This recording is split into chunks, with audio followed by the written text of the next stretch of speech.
Hello everyone and welcome. चलो आज एक सुपर इम्पोर्टेंट और सच कहूं तो फैसिनेटिंग टॉपिक को डिटेल में समझते हैं, द मुंडा गवर्नेंस सिस्टम। ध्यान से सुनना, एग्जाम के लिए ये चैप्टर एब्सोल्युटली क्रिटिकल है, सो हर पॉइंट पर पूरा फोकस चाहिए। चलिए शुरू करते हैं। ओके, सो टॉपिक में जंप करने से पहले एक सिंपल सा सवाल है मेरे पास। सोचो ज़रा, क्या कोई गांव अ विलेज बिना आज की पुलिस या कोर्ट्स के खुद को गवर्न कर सकता है? Is it even possible? Well, इसका जवाब हाँ बिल्कुल। और कैसे, यही हम आज मुंडाज सिस्टम में स्टेप बाय स्टेप डिकोड करने वाले हैं। तो ये है हमारा आज का रोड मैप। सिंपल रखेंगे। पहले बेसिक समझेंगे मुंडा सिस्टम का इंट्रोडक्शन, फिर विलेज लेवल यानी हाटू पे चलेंगे, उसके बाद इंटर विलेज काउंसिल जिसे पराह कहते हैं उसे देखेंगे, फिर आएंगे सारे इंपॉर्टेंट ऑफिसर्स और उनके रोल्स, और एंड में सबका favourite the ultimate revision chart, ताकि सब कुछ एक बार में याद हो जाए। बिल्कुल क्लियर स्ट्रक्चर है, so let's get started. Alright, चलो सेक्शन 1 से शुरू करते हैं, अन इंट्रोडक्शन। देखो, सिस्टम की गहराई में जाने से पहले ना ये बहुत जरूरी है कि हम कुछ बेसिक टर्म्स को बिल्कुल क्रिस्टल क्लियर कर लें। एक स्ट्रॉन्ग फाउंडेशन बनाते हैं पहले।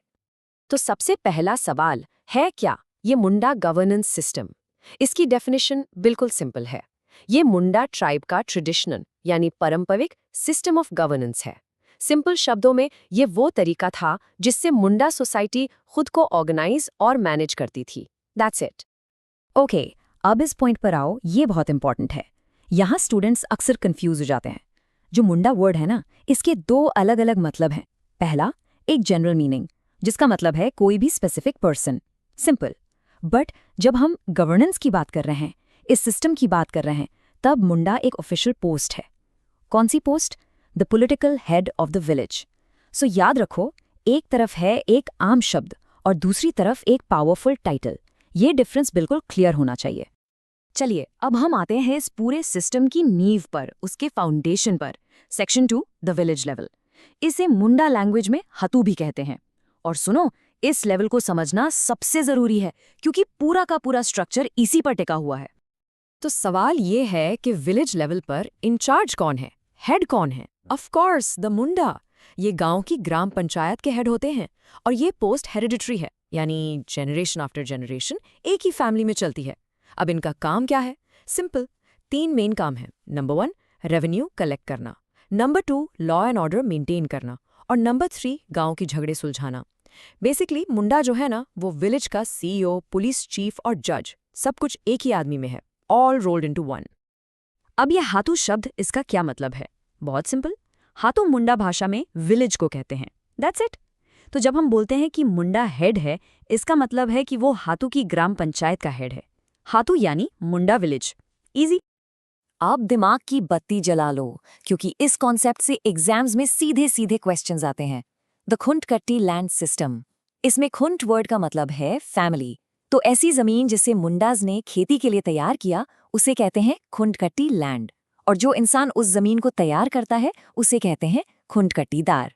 ये पूरा सिस्टम उनके वंश, उनके लिनिएज और उनके ओरिजिनल राइट्स को दिखाता है। बहुत ही इंपॉर्टेंट कॉन्सेप्ट है ट्राइबल लैंड ओनरशिप का।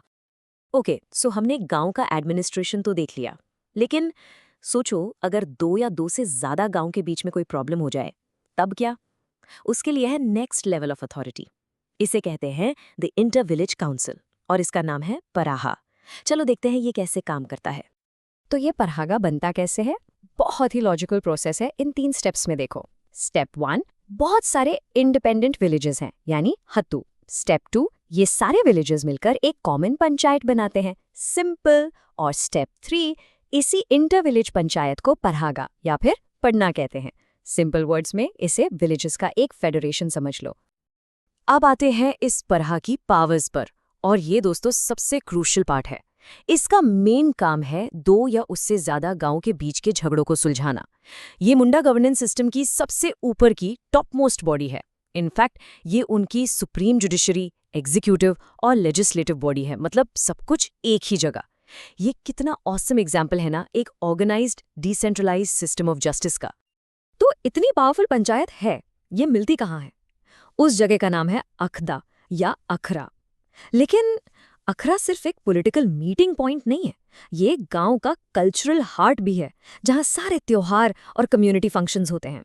और हाँ, जब हम इस सोशल स्ट्रक्चर की बात कर रहे हैं तो ये एक इम्पॉर्टेंट फैक्ट है कि इस ट्रेडिशनल सिस्टम में औरतों को जनरली पावर की हाई पोजीशंस नहीं दी जाती थीं। ओके, अब हम मुंडा एडमिनिस्ट्रेशन के बिल्कुल कोर में एंटर कर रहे हैं, the key officers and their rules. जैसे आज की सरकार में एक काउंसिल ऑफ मिनिस्टर्स होती है ना, बिल्कुल वैसे ही मुंडा सिस्टम में भी एक highly organised team of officers थी। चलो एक एक करके समझते हैं कि ये कौन थे। तो इस पूरे स्ट्रक्चर के टॉप पर कौन बैठा है? The Parha king.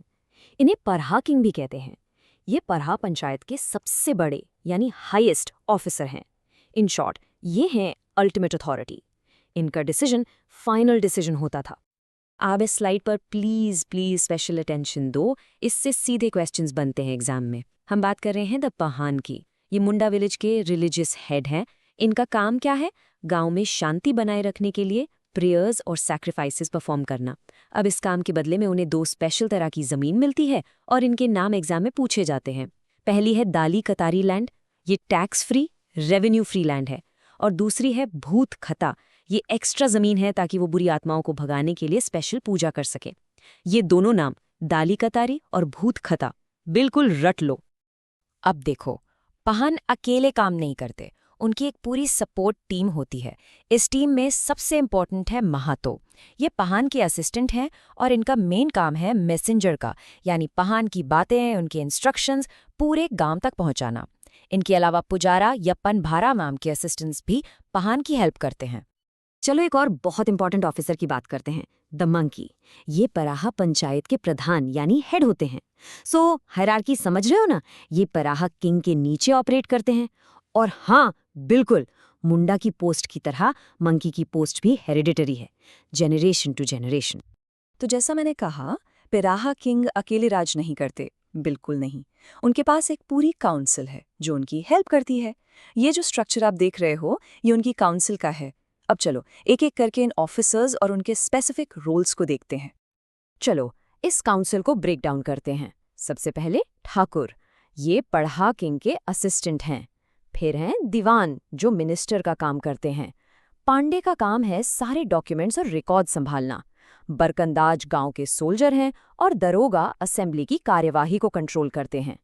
अब ध्यान दो उन ऑफिसर्स पर जिनके आगे स्टार लगा है, ये एग्जाम के लिए एक्स्ट्रा इंपॉर्टेंट हैं। लाल जो हैं वो हाउस काउंसिल या एडवोकेट हैं। इसके अलावा कुंवर और कड़ती, ये भी इंपॉर्टेंट ऑफिसर्स हैं। अब देखो, हमारे सोर्स में इनके एग्जैक्ट रोल नहीं दिए हैं, लेकिन इनके नाम याद रखना जरूरी है।